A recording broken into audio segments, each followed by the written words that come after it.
Pastor, os padrões do mundo são os mesmos padrões da igreja?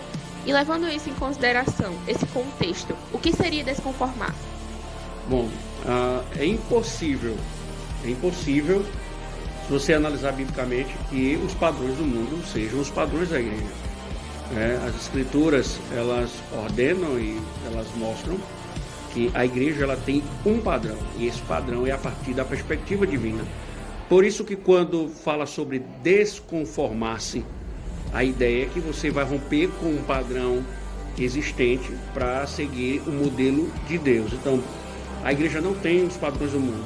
Ela segue, se submete àquilo que Deus ordena. É a lei de Deus, que é o padrão de Deus. A igreja é de Deus, então ela deve seguir os caminhos de Deus. Então, por isso que ela não pode conformar-se com o mundo. Ela tem que andar dentro dos padrões de Deus. Na verdade, a igreja segue os padrões do Senhor dela.